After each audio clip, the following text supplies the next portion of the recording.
مراتك جت قالت لك معلش مفيش مشكلة، أو مراتك جت قالت لك طلقني وأنت صدقتها.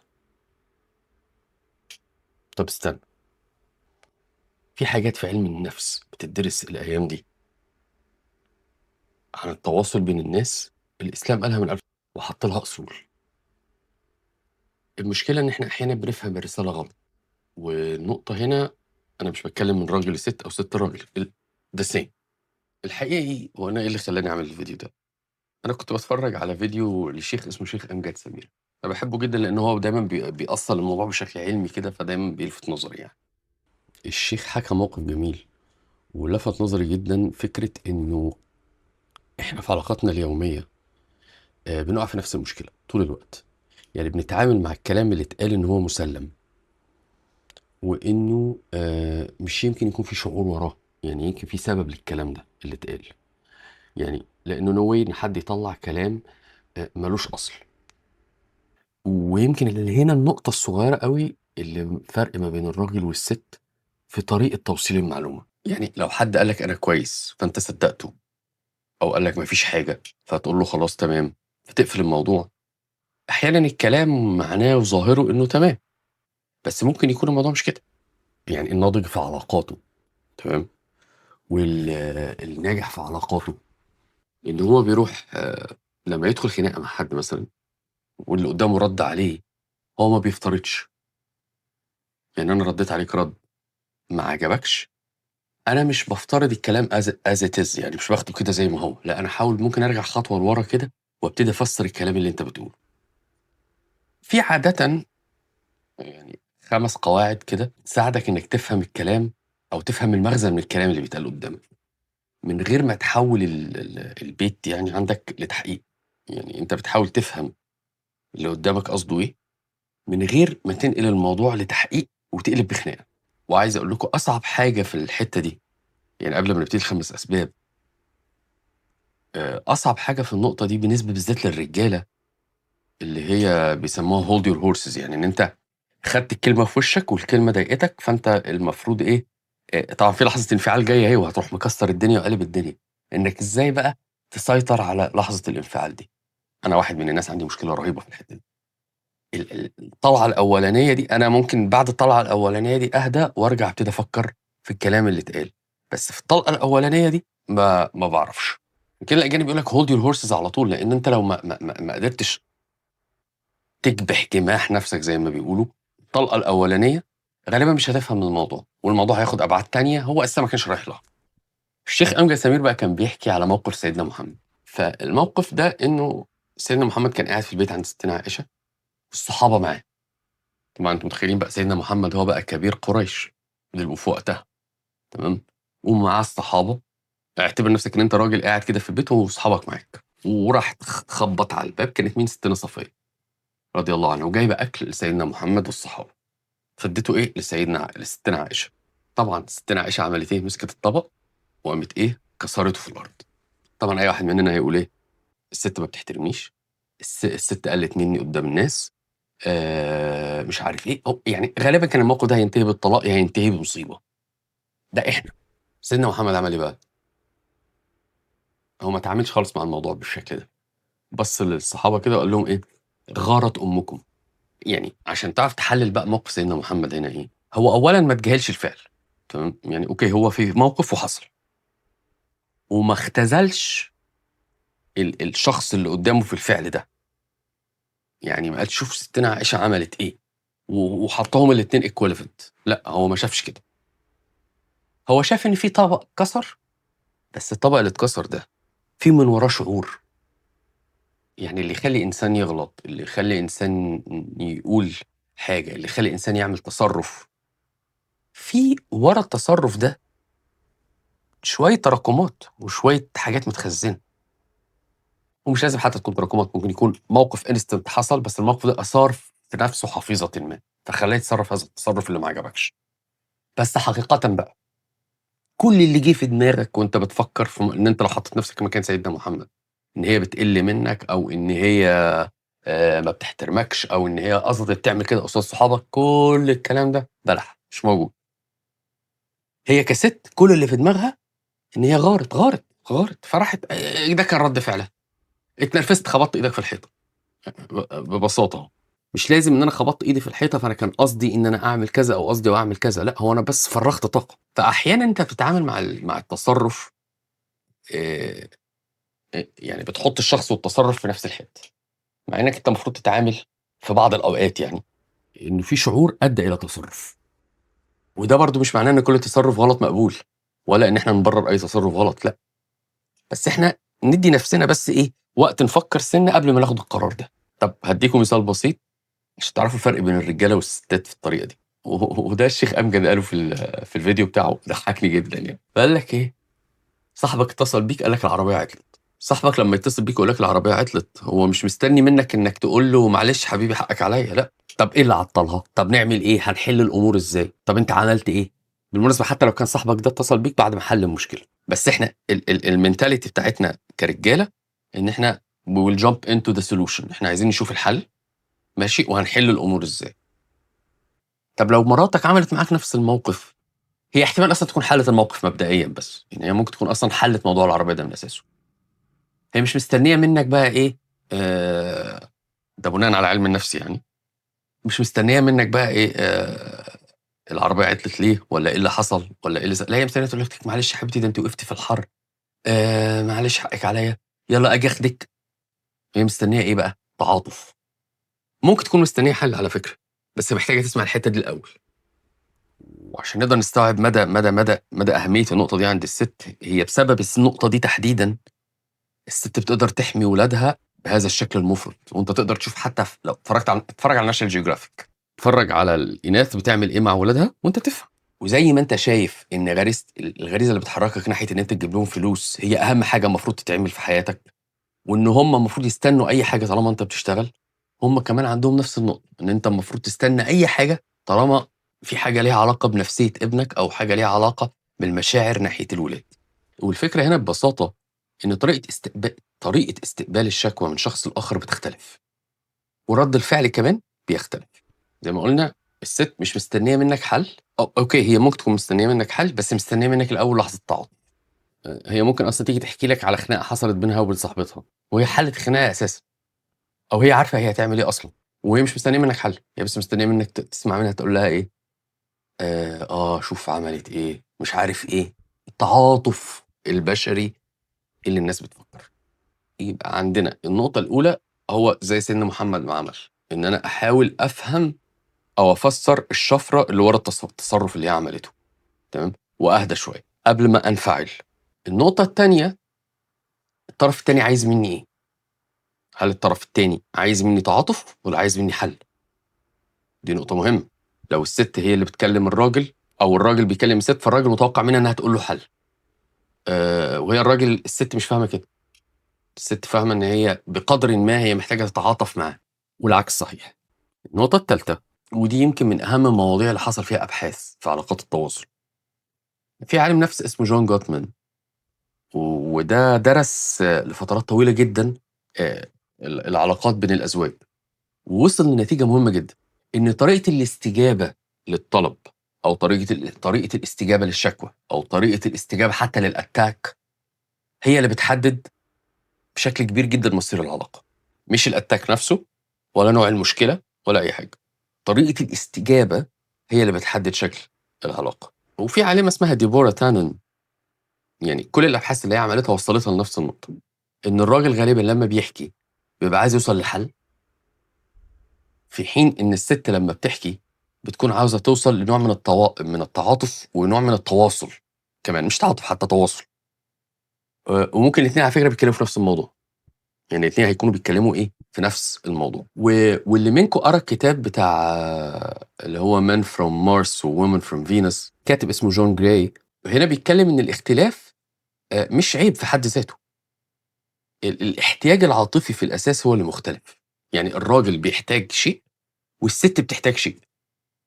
الراجل شايف إن العاطفة هو إنه زي ما بيقولوا إيه to provide food in the table، ده العاطفة بالنسبة له. العاطفة بالنسبة للست حاجة تانية.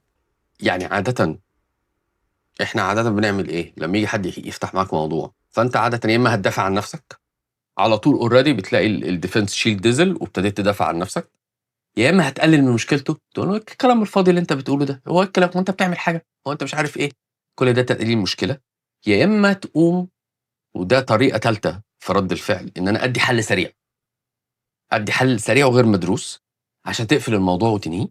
أمّا بقى اللي المفروض يحصل إنك تهدى وتحاول تفهم أصل القصة، ده لو أنت مهتم بجد، وهنا إحنا مش بنتكلم على 2 ما يعرفوش بعض، إحنا بنتكلم على 2 متجوزين، 2 صحاب، 2 إخوات، بنتكلم على 2 في بينهم علاقة طويلة الأمد، وده بيقودنا دايمًا لفكرة أهم. الناس دايمًا بتشوف إن العلاقة بين الراجل والست هي علاقة تضاد، يعني إن 2 عكس بعض، والحقيقة أنت يعني لو طلّعت نفسك برّه القالب ده شوية وبصيت عليها من فوق، هتلاقي إن أي بيت في الدنيا هو محتاج للحاجتين دول، يعني محتاج وجهتين النظر المختلفين دول عشان الحياة تكمل. فهنا يقول لك إنه التكامل هو الأهم مش التضاد، لأن هو أصلًا مش تضاد، هُم تصرفين it seems إن هُم عكس بعض، بس هُم في الحقيقة بيكمّلوا بعض عشان يبنوا بيت سليم. وهنا نقطة برضه تانية مهمة، لإن أصلًا الراجل والست عمره ما كان مطلوب إن هُم يبقوا زي بعض. الاختلاف مش معناه إن في طرف أفضل من طرف، الاختلاف هنا معناه إن رؤيتك للأمور غير رؤيتي للأمور، لمّا نجمّع الرؤيتين دول مع بعض نوصل لحل أمثل. الاختلاف ده مش معناه حاجة وحشة، الاختلاف ده بالعكس هو اللي بيخلّي البيئة تفضل مستمرة. طريقة تفكير الراجل اللي بالنسبة للست هي طريقة ناشفة وطريقة فيها إهمال، وطريقة تفكير الست اللي فيها اهتمام زيادة عن اللزوم واللي فيها دلع ومياصة بالنسبة للراجل، الطريقتين دول الاتنين لمّا بيتحطّوا على بعض يطلّعوا لك كائن سليم نفسيًا وسَوِي نفسيًا، لو إحنا كأب وأم تفهّمنا وجه الاختلاف ده. وده يخلّينا نقطة كمان مهمة، إنه سيدنا محمد ليه حديث إن المرأة خُلقت من ضلع أعوج، والضلع الأعوج ده لمّا جُم يفسّروا يعني، لو هنفترض إن الحديث ده صحيح، أنا مش عايز أدخل في الدين عشان ما ليش فيه أوي، بس يعني أنا هاقول لك التفسير اللي أنا سمعته. الضلع الأعوج ده المقصود بيه الضلع بتاع الترقوة اللي هنا ده، وده أقوى ضلع بيحمي القلب، يعني هو تقريبًا القفص الصدري كلّه مربوط بيه. وهنا في نقطة مهمة، إن الضلع ده ناشف لدرجة إن أنت لو حاولت تقوّمه للحظة هيتكسر، ودي نقطة الراجل لازم يفهمها والست كمان على فكرة بالمناسبة. ما ينفعش إنك تفكّر طول الوقت إن هتخلّي الست نسخة منّك، أو الست تفكّر إنها هتخلّي الراجل نسخة منها، أو التصرفات اللي الست بتعملها الراجل يتقبّلها بسهولة أو العكس صحيح. لأ، هي مش دي النقطة. أنت مش متجوّز نسخة منّك، وأنتِ مش متجوّزة نسخة منِّك، أنت بتتعاملوا مع إنسان ليه طبيعته الخاصة، ماشي، وليه تجاربه وليه تربيته وليه نشأته. أنت في الآخر الهدف إنك تفهم وتتعامل بحكمة وتوصل لنتيجة مرضية بالنسبة للطرفين. يعني دايمًا لمّا ييجي يدّيك مثال عن طريقة ردود الأفعال دي يقول لك إيه، يعني فكّر إن واحد جه حكى لك مشكلة، فأنت قُلت له معلش وسِبته ومشيت. طبعًا اللي قدّامك ده زمانه عمّال يشتم دلوقتي، هو أنا باحكي له عشان يقول لي معلش، هو أنا مستني منّك تقول لي معلش؟ ما أنا قُلت لنفسي معلش، أنا ما باحكي لك عشان أشتكي، باحكي لك عشان توصل لي حل، تساعدني في فهم حاجة أنا مش فاهمها، حاجة غايبة عن دماغي تنوّرها لي. في حين إن نفس رَد الفعل بتاع الراجل اللي قال معلش ده لو كان قال له طب هو حصل كده ليه مثلًا، أو سأل أي سؤال، كان ممكن الحوار ينتهي بنتيجة أفضل بكتير ليه ليه للطرفين. ورَد الفعل أو السؤال ده هو اللي هيخلّي الحوار يكمّل، وهو اللي هيخلّي العيشة تكمل، لإنّك أنت إيه، فهمت اللي قدّامك قصده إيه. طيب الأصعب، يعني أصعب قاعدة في كل دول، أنا هاتكلّم من وجهة نظر الرجالة، هو أنت ممكن تطبّق الكلام نفسه على الست بالضبط يعني، بس بإيه، بالوجهة النظر المختلفة، أو قصدي يعني بالway of seeing things، بطريقة رؤية الأشياء من الطرف التاني. جات الست قالت لك أنا هاتطلّق، أنت قدّامك حلّين دلوقتي كراجل، يا إمّا تاخد الكلمة زي ما هي وهتطلّقها، يا إمّا هتاخد الكلمة وتبتدي تحلّلها وتحاول تشوف إن هي ممكن ما يكونش قصدها كده أساسًا. كده سيدنا محمد لمّا قال سيدنا محمد ليه كلمة كده بيقول لك اقبلوهن على عوج، اقبلوهن على عوج يعني إيه، اقبلها على وضعها كده. في توجيه وفي محاولة لتحسين الأمور وبتاع، بس لازم التوجيه ده ما يتنقلش لمرحلة إنك تعند وتبتدي تكسر اللي قدامك، لإن بطبيعة الحال أنت لو كسرته، بالذات الناس لسه عندهم ولاد صغيرين، أنت لو كسرت الست أو بالمناسبة أو حتى الراجل اتكسر، هيكون النتيجة إن الولاد بيتربوا بperspective واحد. يعني لمّا ييجي يقول لك أصل الولد ده ابن أمه أو الولد ده طالع منسون والّا البنت دي طالعة مسترجلة، غالبًا ماشي إن هي اتربت من perspective واحد. يعني في perspective سواء كان أنوثي أو رجولي انتصر وكانت دي النتيجة. في حين لو فضلوا الperspective ال2 perspective موجودين في الحياة، هتبقى النتيجة ألطف بكتير.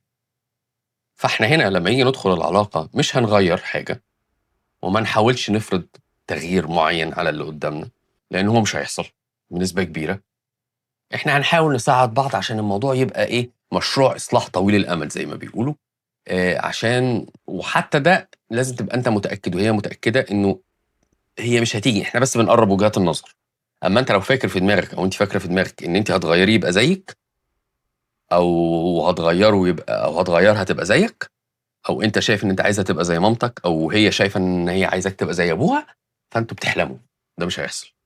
ده مشروع مرهق وطويل الأمد ومش هيجيب نتيجة، فاقبلوهن بِعوجهن. طيب، هل برضه نرجع لنفس النقطة، هل هاقدر أفُك الشفرة؟ الحقيقة لأ، مش دايمًا. أنت لو قريت أي كُتب في علم النفس هيقول لك إن أكتر حاجة بتخلّي الراجل والست يقدروا يفهموا بعض surprise للعِشرة. يعني إن هو بعد مرور سنين طويلة كده أنت بتبقى فاهم إن هي لمّا بتقول كذا بيكون قصدها كذا، لمّا بتعمل كذا هي قصدها كذا، هو لمّا يعمل كذا بيكون قصده كذا. غالبًا هو ده اللي بيحصل. أمّا إن أنت تبقى فاهم فعليًا هي قالت كده ليه، عشان كده يقول لك إيه، إن لحظة الانفعال دي هي الفكرة. أنت لازم تدّي لنفسك لحظة كده إنك امسك لسانك كده واستنى سِنّة كده وما تتنرفزش وما تنفّذش اللي هي طلبته، وافهم بالراحة إيه الغرض من القصة. النقطة كمان المهمة التغافل. يعني ما تدقّقش أوي في التفاصيل. يعني في رجالة ما بتنساش التفاصيل، في رجالة مواقف صغيرة ما بتعدّيهاش، بتفضل معلقة في دماغها. وفي رجالة كمان يعني هو أوكي ممكن ما ينساش، بس ممكن ما يكونش الموقف ده مأثّر عليه، هو فعليًا مش مأثّر عليه.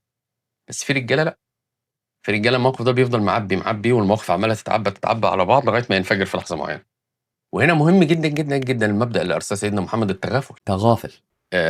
في علم النفس أو حتى في الإنجليزي يقول لك let it go انسى. وlet it go بشكل فعلي، مش let it go إن أنت آآ طنّشت الموقف ساعة الخناقة أو بعديها، لأ let it go let it go forever. أنا عارف إن ده بيتطلب قوة فظيعة يعني من الناس، وعن تجربة كمان. صعب جدًا إن أنت تقدر توصل إن أنت تنسى حاجات اتقالت لك أذتك نفسيًا، خصوصًا اللي قدامك مثلًا ما اعتذرش أو صعب جدًا تنساها. بس ده كور الإسلام. تغافل، انسى، انسى، انسى بالمعنى الكامل. يعني ما تخلّيش الكلمة شايلة جواك غُصّة كده في قلبك ماشي، مستنية تخرج. وده يخلّيك تنقل لحتّة تانية، إنه الحُب مش معناه إنّك تتحكّم في اللي قدّامك خالص، والاهتمام مش معناه إنّك تراقبه خطوة بخطوة، والشراكة برضه مش معناها إن أنا ألغي شخصيتك عشان أعيش بأمان. لأ، إحنا اتفقنا إنه في 2 characters مختلفين وإحنا بنحاول آآ نلقى حلول وسط. يمكن أكبر قاعدة وأهم قاعدة في القصص دي كلّها هي أحاول أغيّر طريقة تقبُّلي للكلام. يعني لمّا مثلًا سألتها مالِك فقالت لك ما فيش حاجة، فأنت تقول لها طب خلاص سلام، لأ، ما تعملش كده. أو تقول لها مثلًا أي ردود اللي إحنا بنقولها يعني أنا عارف أنا قصدِك إيه، أنا عارف أنتِ زعلانة من إيه، كل الكلام اللطيف ده، لأ. ممكن تنقل الموضوع بشكل تاني خالص. يعني طب أنتِ كويسة؟ طب هو في حاجة مضايقاكِ؟ طب تحبّي تتكلّمي؟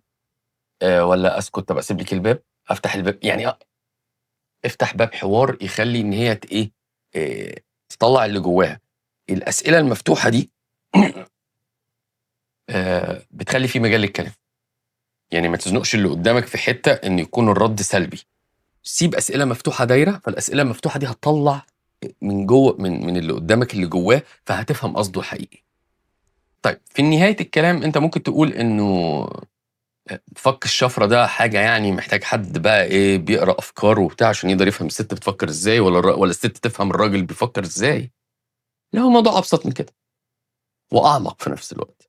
ما تحكمش من أول رَد فعل، افهم وبعد كده اتصرّف. ويمكن من أهم الphrases اللي اتقالت في الموضوع ده، لو طبّقتها على المثال بتاع سيدنا محمد تفهمه بوضوح، ما تسمعش الكلام بس، اسمع الإنسان بيقول إيه.